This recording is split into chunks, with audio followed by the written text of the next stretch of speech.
I think international studies is one of the better programs we have here at Hinds because it opens the doors for students to see the world, and not just to see the world, definitely not to see the world as tourists, but to see the world with concern. And it makes us much better citizens. The program is environmental science course in Costa Rica, and the goals for biology would be for the students to take what they learn in the classroom, in lecture, out of the textbook, and actually be able to see it in real life. We did a lot with the environment, with environmental issues, with a lot of the different organisms from plants and animals. And they see that in their textbooks and they hear it in lecture and they see it in their notes, but taking them to Costa Rica and allowing them to see it real time, real life, really brings it home for them, I believe, and really they're able to understand the material much better. So far, it's been beyond my expectations. And the fact that Hinds does this, and they do it. I know universities offer a lot of abroad trips, but a lot of them are like study abroad, and you might stay there for a month or 2 or 3, and it's different. You do a lot of work, and this is, we're learning and we're doing some work, but it's really relaxed. It's a different kind of experience, and it's perfect for the Hinds student. They're totally immersed, not just in that country, but they're totally immersed in a course. And I think it makes a huge impact on most of our students. And they see the actual relevance of the subject area to their own personal lives. I decided to come because I am a biology major, so the chance to come to Costa Rica, it's kind of a dream come true. Being here in the cloud forest, being here in the rainforest, learning, taking the trails, taking back roads, whatnot, it's been amazing. We'd seen several things, several presentations that the Honors Institute had, and it just looked really interesting to me. Not only the beautiful landscape and flora and fauna, but just the people themselves. It seemed like a wonderful experience. Miss Feaster, she came to our sociology class and she was like, we're having a trip to Costa Rica, and she was saying how it's gonna be so much fun, and I just wanted to experience it. I've actually done previous outside studies, education study abroad opportunities, and when I heard about the biology excursion, I was like, it's similar to my major as well, so I said I could study different animals and their habitats, and that made me want to come down and do it. I'm not a biology major, but I came on this trip last year in order to earn extra credits, and I really enjoyed myself last year, and I wanted to come again to experience some of the same things that I experienced last year. Being my major is molecular biology, I decided that would be an amazing trip to go on, so here I am. This is actually my first international trip. I've gone all over the U.S., but this is my first international trip. And it's been an experience so far. Airports are very, very anxiety. That's the only word I have to say. Before, I guess I wasn't really worried about the trip as much. I was just worried about all of the big bundles that's just going on with me during the summer.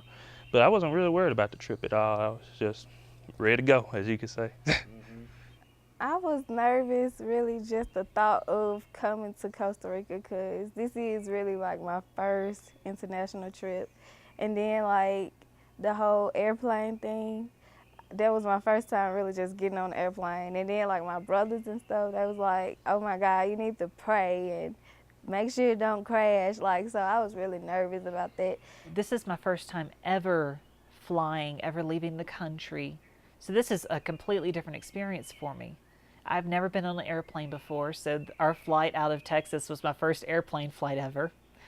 But it wasn't till about yesterday it finally hit me that I am really in Costa Rica. Up until that point, it's been almost kind of like I'm daydreaming, and it's just, my mind just hadn't fully comprehended that I'm in a different country. I'm in a completely different part of the world. Well, not only have I never left the United States, but I've never flown in a commercial airplane. I get motion sickness on boats, so I was wondering if I was going to get that on planes, which I didn't, which was great. And food, I'm a very picky eater, so I thought I would go hungry this whole time and come back, you know, bones showing, but that's been proven false, obviously. The language barrier, I expected more people to speak English, especially the mothers we had the first 2 days in Heredia, which ours didn't. She probably knew 5 or 10 words. And that was interesting, living with someone who could not verbally communicate with you. We did have communication, but it was very, very difficult. I was worried if I could speak or even have a conversation. I was worried we would sit in silence for 2 days, which we didn't. We spoke quite a lot, and it all worked out.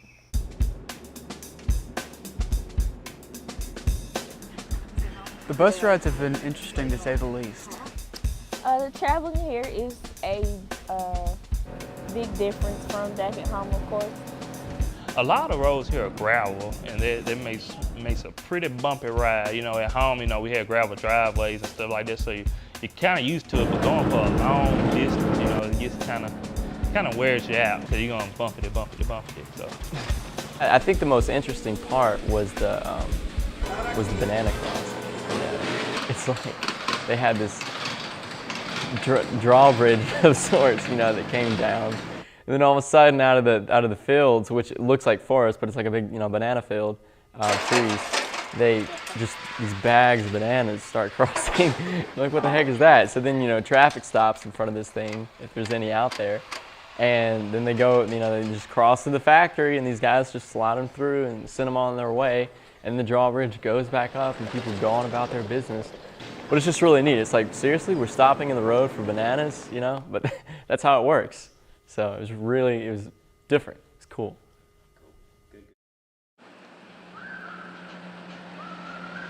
We had to cross this little bridge that was it was a little rickety, I guess. It was very cool. I love that bridge. It was a very neat little artsy bridge. Basically, we had to make sure that everything got across because we know we want our goods to be in good hands. Every time we had to get off the bus, walk across the bridge, then let the bus cross, and, you know, get back on it.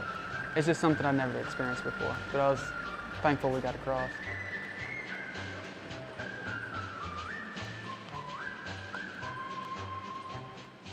I think our students who are transferring to other schools, they're going to have an advantage if they've actually participated in international studies. The recruiters at the four-year colleges are going to see that, yes, this person not only makes good grades, but this person actually is willing to spend the time to go to another country, to delve into that, to be immersed in it, and to actually learn about other cultures. It just gives them a much more worldly experience. And actually, you know, as far as rankings and getting into other schools, I don't see how anything could compare to this.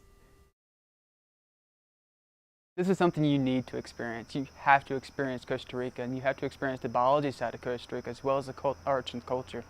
So getting all three in one package, I would highly recommend it to anyone. Here we are getting out there and experiencing the wildlife here, and getting to see animals in their natural habitats.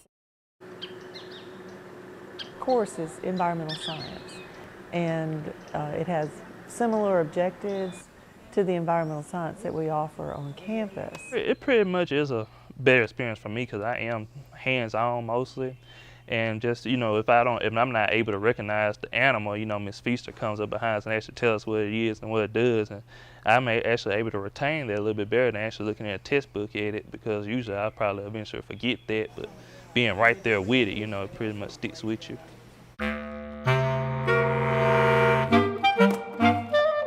I think learning out here is so much better than learning inside of a classroom. We really seem to absorb things much more easily, and it's much more interesting. We can get up close and personal to crocodiles even.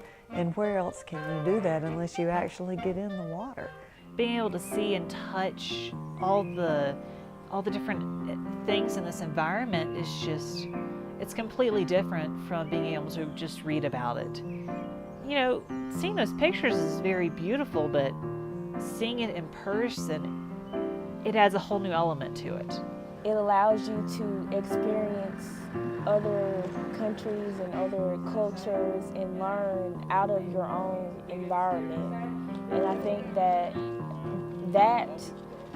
being offered at a community college is a very big thing, a very good thing for its students. When you're in the classroom and you just looking at the different books about the different animals, you really be bored. You don't want to be in the class. But once you get out here and do the hands-on, look at the birds and look at the different animals, you would really like to just travel a lot. I decided to come because I am a biology major, so the chance to come to Costa Rica, it's kind of a dream come true. So being here in the cloud forest, being here in the rainforest, learning, taking the trails, taking back roads, whatnot, it's been amazing. I noticed that a lot of students don't go being excited about birds. But when we go to Costa Rica, besides the insects, probably the birds are the most numerous types of animals that we see.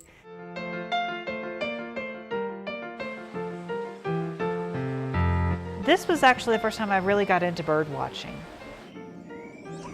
But I've really enjoyed watching all the different types of birds here. One of the birds that's been affected by deforestation is the resplendent quetzal, which is some people tout as the most beautiful bird in the world. A lot of people go to Costa Rica just to see the quetzal. In Monteverde, you have like the quetzal, which is this beautiful bird, and it's we learned that's the national bird of Guatemala. Even though we had already seen, you know, so many birds throughout Costa Rica before, and all these same species, it's always really neat, you know, to see them in a new environment. You know, I'm planning on being an all-around veterinarian when I get into vet school. I'm not going to be just stuck to large, start to small. I'm going to try to do some exotics as well and getting to see different exotic animals and watch them in their natural habitat and seeing what they eat and stuff like that. That's like a pretty great inspiration for me. We see toucans in pictures. You see a toucan on a cereal box, but to see it in its natural setting and to hear it, to be able to identify it by its call is a very, very rewarding experience. I'll tell you one of the biggest, really the neatest things that we encountered was when we went to the volcano at Poás. You know, we got to see the crater, with actually able to see the lava and the steam and got the whole feel of that. This was the first active ones I've ever seen, and it was interesting getting to look down to the crater at Poás and seeing that you can see the pool of, it was water, but there was liquid sulfur in the bottom of the water that gave it this really kind of a greenish color. And that was pretty great experience, you know, looking at, you know, one that has actually erupted and you see the blue sulfur in the inside of it. I was like, Lord, please don't let it erupt and kill all of us. Then a few days later, when we're still in Costa Rica, we see on the news that the scientists are there studying that exact same spot we were there just a few days before because they're worried about how active that area is for volcanic activity. And the students, you could see it on their faces after they watched that news program. It was like, oh man, that's so cool. You know, we were just there. We stood right next to that crater. We learned about it. We talked about it, and here it is on the news, you know, in Costa Rican news, and they're worried about the activity. And when we got to Arenal and saw this big, huge volcano, you know, an actual volcano, like picture perfect volcano, you know, like, oh my goodness, you know, and then once all the clouds rolled away from it, you see the little almost steam coming from the volcano, and that was just an awesome experience. You know, being able to wake up in the morning, step outside my hotel room, and there's this huge volcano right, you know, to my right, and it's, there's nothing like it. Okay, when I first heard the word back tour, I'm like, okay, how is this gonna go? You know, I thought we were just gonna go, you know, through like a museum or whatever. You know, and seeing bats up close, it's very different from when you think of bats, like in, you know, movies or whatever. They're not that bad. Yeah, I learned a pretty great bit there, especially that bats eat insects, and that was the biggest thing that I was glad to hear about, because usually, you know, a lot of people in Mississippi, they're about scared to have death of bats because of the rabies deal. From this experience, we've learned that bats aren't harmful. They don't bite. There's only 2 bats in the entire world that are known to bite, and they don't bite humans. At first, I thought that bats was just like mean kind of animals, like that they were gonna eat you. Because I used to watch a lot of vampire movies.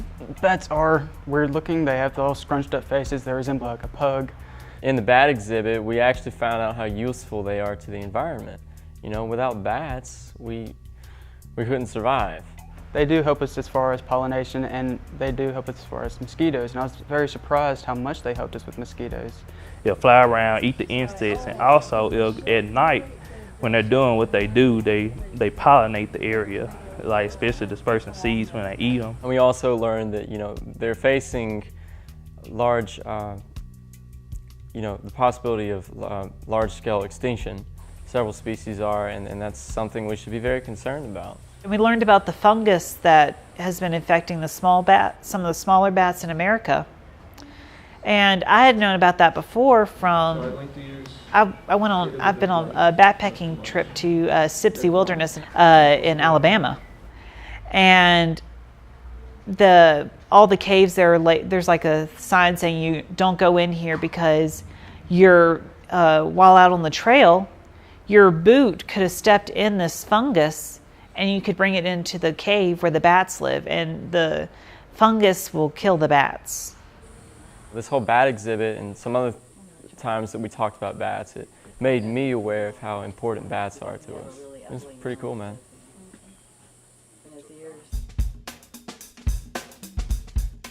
Looking forward to the Serpentarium.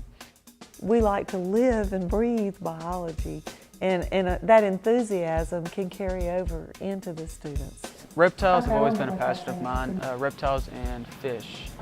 These are 2 fields that I always have loved, and most schools do not offer this. They offer your major cities like Paris or England, but to go to a biological reserve in the middle of the forest, it's an amazing experience, that's for sure.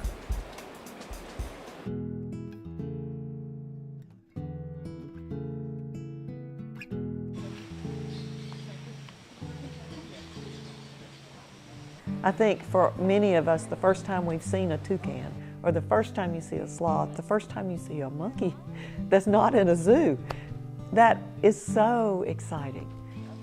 It's just bringing what they are learning in that environmental science class to life. That is awesome to just go out there and, you know, you look up in a tree and there's a sloth. You know, we've been to the zoos here, Zoo Evis and La Paz, you know, you see the sloths and stuff there. But as you come here, you know, and you just out in the open, the chance to actually see something makes you like, oh my goodness, you know, there it is, you know. Just to know that you're that close to something you can see on like Nat Geo or the Discovery Channel or in a book, and it's right above your head. It's different from seeing a video or seeing a picture of a sloth from actually seeing a sloth move, or hearing howler monkeys. It's just there, you know, there is something that the experience of it is vastly different from just seeing or hearing a video of it or a picture.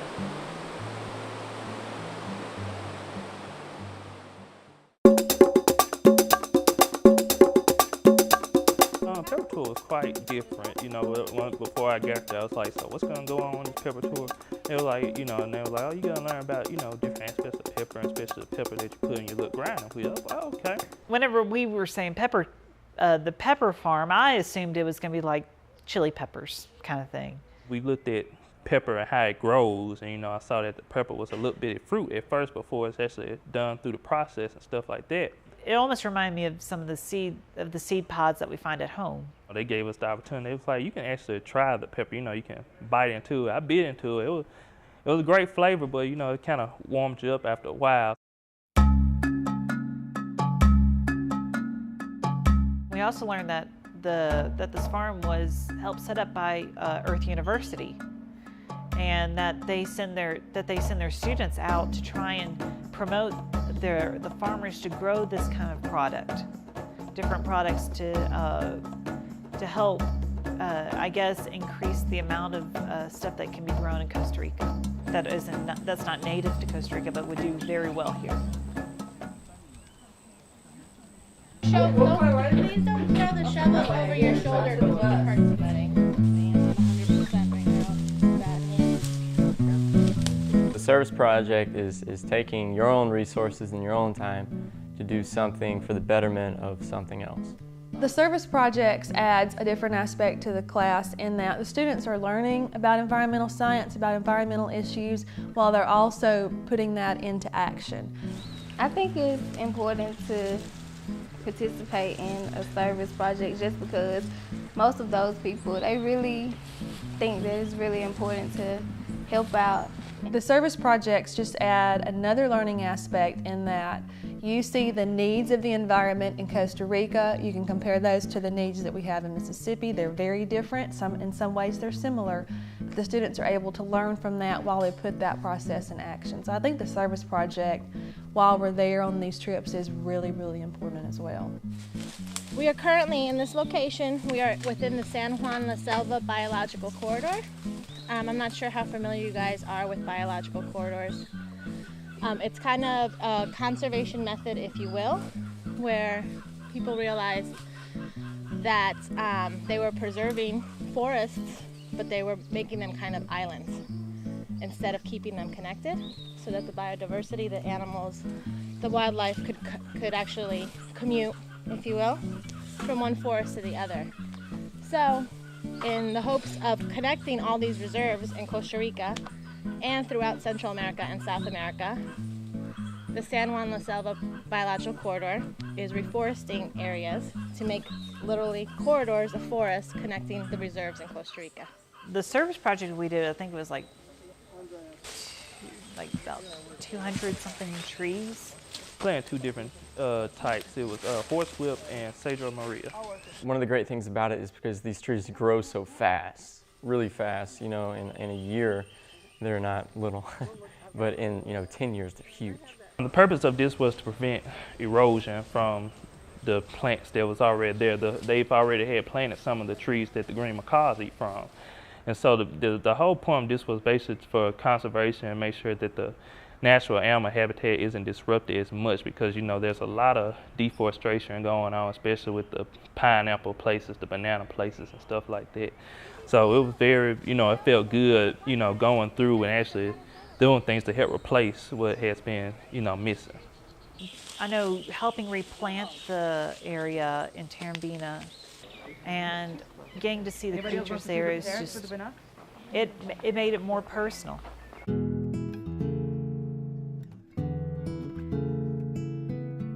The Costa Rica excursion or immersion in environmental science has a unique aspect that I think it gets the students out of their own cocoon. I'm going into research, so I kind of enjoy my theory, so enjoy my books and whatnot, but I've loved this trip so far because of the fact that we've been so close to what we've been studying, what we've seen in the books. Being able to see and touch all the different things in this environment is just, it's completely different from being able to just read about it. Seeing it in person, it adds a whole new element to it. And I think learning out here is so much better than learning inside the classroom. We really seem to absorb things much more easily, and it's much more interesting. I always have favored being able to do things and being hands-on rather than being in a classroom and reading it in a book. We talked about the different types of rainforest back at school, but you never really know exactly what it is until you can see it for yourself, like to actually be here, to be able to actually see that and to put your hands on the ground and feel that is a lot different than reading that in a book. It pretty much is a better experience for me because I am hands-on mostly. And just, if I'm not able to recognize the animal, Miss Feaster comes up behind us and actually tells us what it is and what it does. And I'm actually able to retain that a little bit better than actually looking at a textbook at it, because usually I'll probably eventually forget that, but being right there with it, it pretty much sticks with you. See, this is biology on the macro level. What I am going is biology on the micro level, but to understand the micro level, you do have to get a grasp on the macro level. And this is greatly helping me get to understand what the macro level of biology is like. I feel so fortunate that I was able to go on this trip because I'm seeing things that I would have never dreamed of being able to see. Being an avid reader, I'm seeing things that I've only read about in my books that I enjoy so much.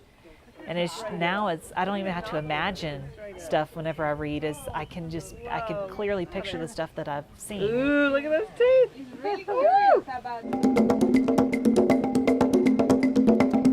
We've had students in the past, as a result of going to Costa Rica, they have then gone to other countries just on their own as tourists. But this gave them the confidence to know that they can travel and that they can communicate with people from other countries. I think one of the greatest experiences they get is they understand how other people in the world live. You know, they're immersed in that culture. We stay with home families, homestays, and they're able to, you know, communicate hopefully with that family, maybe learn a little Spanish while they're there, eat the foods that family provides. You know, they're just able to see how everyday life goes in Costa Rica versus how, you know, we live in Mississippi. So it's not all environmental science. There are many other aspects to it that make it a wonderful learning experience. It's really an eye-opener, and to me it's life-changing. Food was unbelievable. The fruit was fresh. It was like eating candy for breakfast every day. We ate lots of rice and beans, but you know, every bit of it was delicious. I don't think we had a meal that we ever complained about. In fact, we hiked so much every day that I would get really excited when it was time to sit down and eat. Whether it be breakfast, lunch, or dinner, it was delicious. The food was great. I'm used to, of course, to American food. It's quite delicious and quite unhealthy and filling. I'm also used to larger portions or being able to eat more frequently than I am now. Here, everything is extremely healthy, generally. You know, we did have pizza the other night, but that was the only time. Besides that, it's been beans, rice, and meat. And nothing that's super preserved or saturated in flour or sugar and everything like that. We've had fruit, we've had rice, we've had beans, we've had meat, and that's about it. And it's been wonderful. 2 nights ago at my host family, we had guava jam. It was the most amazing thing I've ever had. But I eat a lot of fruit in the U.S., so comparing their fruit to our fruit, theirs is much more sweet, much fresher. But as far as the taste goes, it does taste a little bit different, but not much. What we would call exotic fruits in the U.S. Are delicious here. Guava being one, water apple. The water apple is extremely delicious because it has the consistency of a watermelon, but it tastes like an apple, and then it's the size of a pear, so it's a complete meal right there. I guess the food here, I had to say is great. The fresh fruit every day, that's what I love the most. You know, it's sweeter, and I love having fruit juice every day. That gives me a whole lot of options better than just having a soda. Because that's what I usually do at home. I order a Coke. But here, it's fruit juice all day, and you bump out the crazy stuff. I can drink fruit juice all day if I want to. And the food in general, it's just healthy for you. I mean, it feel great after you eat it. It's not like it just sticks to you. Because as soon as I got here and started eating, my metabolism kicked up like right after eating breakfast. I'm hungry again right at 10:30. So I'm like wow, it makes me feel a whole lot better. I'm gonna go back to America and feel like a slob. I am. I'm gonna feel terrible. And this stuff is, not only is it tastes better and it's healthier. It's natural. Nothing can beat it. It's probably some of the best food in the world, and it's such a big part of this trip. When we went to Earth University, and they learning about how to reuse and recycle to build gardens and plant vegetation and that kind of thing. I know that's something that I'm going to do at my home, and I think the students were real impressed with that as well.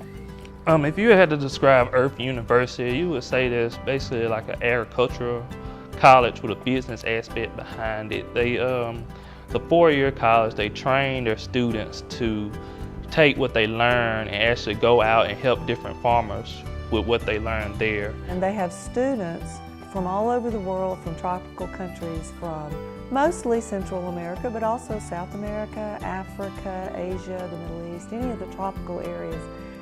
These students, most of them receive scholarships to go to Earth University to receive a bachelor's degree, and they learn tropical agricultural techniques that are sustainable. Mainly we studied there the application of urban farming. They used different recycling techniques and different ways to utilize the material around you, like most Costa Ricans do, and into agriculture. Oh, I thought it was so cool how like the hanging bags that had like 3 or 4 different plants growing from. They had like it's like an eggplant with a tomato plant and then a chili pepper plant all in the same bag. And I thought that was so neat because you're not using up area on the ground. You could just hang like a dozen different baskets, a dozen different bags from one area, and without using up hardly any of the ground, and you can use the ground for other plants. What impressed me the most about Earth University was learning about the biodigesters that they use there. They basically describe the biodigester as being a huge digestive system. And so basically they wash away all the waste, and as it goes through, it produces fertilizer, the methane gas, and pure water. And so, I was thinking as he was describing, like, so what are they gonna do with the gas, when the methane gas when it comes through? And so what they do with the gas is they take the gas and they reroute it back into the feeding holes where they actually boil the vats of the food for the pigs and the cows so they can get a nutritional benefit from that. So that helps them in general. It's self-sufficient. It waters the plant, the whole biodigester, it waters the plants, it creates the energy needed for the electricity, it uses everything possible. It's a wonderful program. What we learned every time we go, we see some of the sustainable techniques that are involved. And this year when we went, it was just amazing to show, they were showing us how they can teach just local agriculture in your backyard without ever going to Home Depot or Lowe's, I'm sorry, but without ever going to a store to buy the equipment. It is right there. They used styrofoam to build hydroponics in order to grow plants. They used their own plastic jugs. They even used blue jean legs to put dirt in to plant vegetables and fruits. One of the things I really got a kick out of was the glue that they were talking about, that you could take styrofoam that you didn't use anymore and you could mix it with the gasoline that you would get from a gas station, and you could put like a big old thing of styrofoam in a 2-liter bottle and it would create glue, and the glue was waterproof. Plastic bottles to build automatic waterers. So it's just really opened your eyes to using different materials around you. It was just amazing to see that even if you're very, very poor, you can still have a thriving business in agriculture.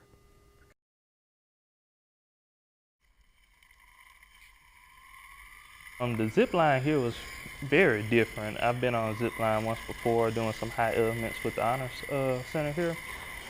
But when we got to the zip line Montevideo, it was a very different experience. We are ziplining over the cloud forest. We're feeling the moisture that's provided in the air of a cloud forest as we zipline. Yes, that's fun, but you actually experience that humidity provided by the clouds. It was quite interesting. At first, you running dead air, you can see everything. First time I said you can't see anything in front of you anymore, and you just feel the mist falling on you, and you're like, oh my goodness. Like, I hope I can see the where we stopped at, but eventually I went on through there and saw where I had to stop, so it was fine. But being inside a cloud, that's a great experience as well, because usually you're in a plane, you're flying over and you get through some of them, but actually being in there physically, it's a pretty great experience. Being that at that altitude, going that fast, you're zip lining through the clouds. When you go through a cloud, you feel a little moist. So you're definitely high, and it can definitely be, it's a whole new experience. And that's what this trip was about, really, was getting used to whole new experiences. But this zipline thing really had to be a confidence builder, because once you're up there and you're on one platform, it's not easy to get back to base. You can't get down. You have to go through, they're going to make you go through all 9. so you have to learn to get used to it. The best thing I liked about it was they give you a little push instead of you having to jump off yourself. And it's very, very, very, very high elevated, over 2,500 feet in the air. Well, if you've ever ziplined, you know that it's going to take lots of confidence and courage to even get up there and do that. And I know for me, I'd never ziplined before, and I was very nervous beforehand. So again, it teaches lessons of courage and confidence, but it also teaches teamwork. It was definitely a confidence builder. You know, I'd been on zip lines before, but nothing like this. This is world class. I'm not exactly scared of heights per se. I'm scared of falling from the heights. So I felt pretty secure up in the air, and going across and doing it. I was like, I can do this again, especially having to go through like 9 different zip lines instead of just one. You know, so you had no choice but to go on the next one. So after the first one, you know, you get most of the jitters out, and then after some mistakes on some of the other ones, you're like, okay then. So when I get down to the last one, you know, it's no problem. So yes, it's a great confidence builder.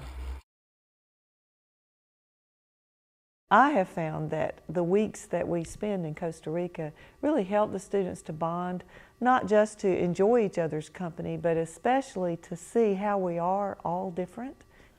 This will help you not only kind of grow up in many ways, you know, socially, hanging out with a great group, you know, just meeting, like Ms. Feaster said last night, you know, hanging out with people you normally wouldn't. It really, I guess, socially matures you. We're lumped together with people who aren't just like us. And we learn to respect other people's values. It opens up a lot of doors. It's not just like getting socially adept or adept at creating new relationships and stuff, but it's this really great feeling of feeling connected. It's like we're kind of operating as one, and you know, we're learning to have a good time and stick together, and you know, being able to just relax with the instructors and come out here in this beautiful place and be a part of it. The same goes for the faculty that went. You know, I mean, I've gotten to know several faculty members that, like I said, I just see on campus and wouldn't have stopped to really have much of a conversation. We're so busy on campus if I didn't have that experience. Sharing that with other people, that's the greatest part. Even people you don't know, or in school you may have thought of them as a different way because they were an instructor. It's a totally different feeling. And so it's really, really, really neat. It's a neat feeling. Just being able to develop relationships with these people that you see every day on campus or in the classroom, you know, that was something that I took from it as a first timer going on this trip. I see my students every day in the classroom or walking by on campus, and I speak to them, but I really get to know them. I get to know a little bit more about them and develop relationships that otherwise I wouldn't have had without this experience. When we were in Paris Lena and everybody was dog-tired, we were so hot, we were physically miserable. It was towards the end of the trip. But I was so proud of the students when I asked them to take a vote. Actually, 3 definitely wanted to not be there a second night. 3 didn't really care one way or the other. But because they saw the passion of one of them who wanted to see that turtle again, they chose to vote with him. And that showed such respect. And I'm just in awe of those students because of the respect they showed him.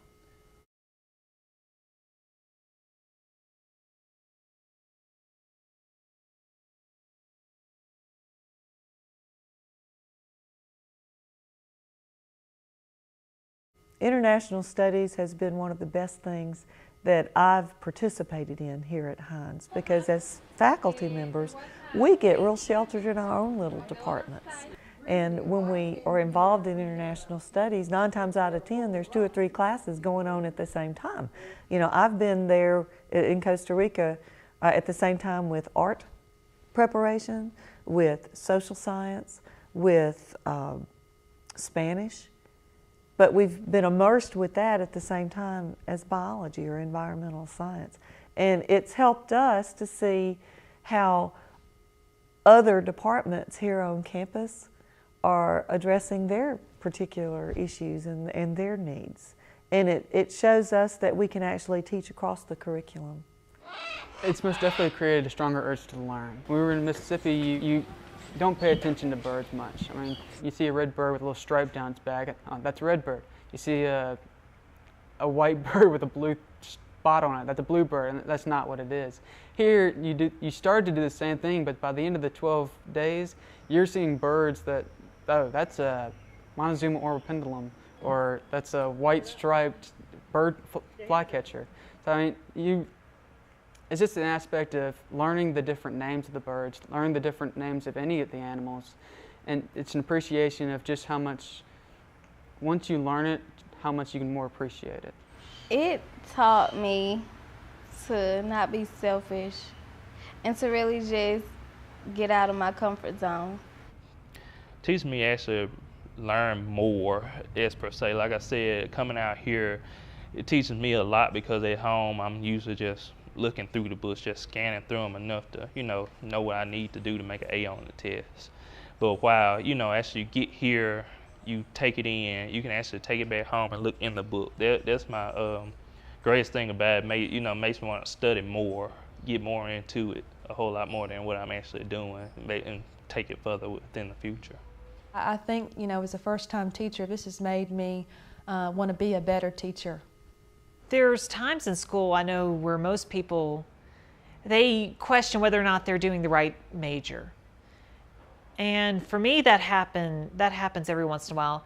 Well, coming here was a kind of a reminder that yes, I am doing the right major as being a biology major, that I can really take an appreciation from this, whereas someone that's not a biology major or someone that doesn't have as much interest in it, they grasp a different appreciation, whereas I know I was really into seeing all the different habitats and all the different animals and all the different wildlife. And I know it was kind of like a reminder of why I was a science major. The most important things I've learned from this trip are, one, you never know what you're going to get out of a trip. So always, keep an open mind. And I've learned to, go on as many things and, do as many things as I can. Be a little adventuresome. You got one life to live it.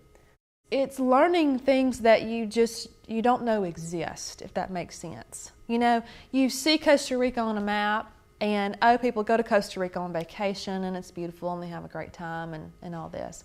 But until you're actually in that culture and you're not at these big 5-star resorts, you actually live where the common people in Costa Rica live. You live like them, you eat like them, you see their day-to-day life. It's truly an unbelievable learning experience because you don't realize how life goes in other countries until you're actually immersed into that culture. Well, I think all of us on staff and faculty are just so thankful to Dr. Muse and the other administrators for allowing us to actually have international studies here at Hinds Community College. Like you said, very, very few other community colleges offer this to the students, but you can't put a dollar amount on the value of international studies because it does get us out of our shells. It makes us more aware of other people and of problems faced around the world that affect not just those other countries but also us. And I think our students who are transferring to other schools, they're going to have an advantage if they've actually participated in international studies. And the recruiters at the four-year colleges are going to see that, yes, this person not only makes good grades, but this person actually is willing to spend the time to go to another country, to delve into that, to be immersed in it, and to actually learn about other cultures. It just gives them a much more worldly experience. And actually, as far as rankings and getting into other schools, I don't see how anything could compare to this.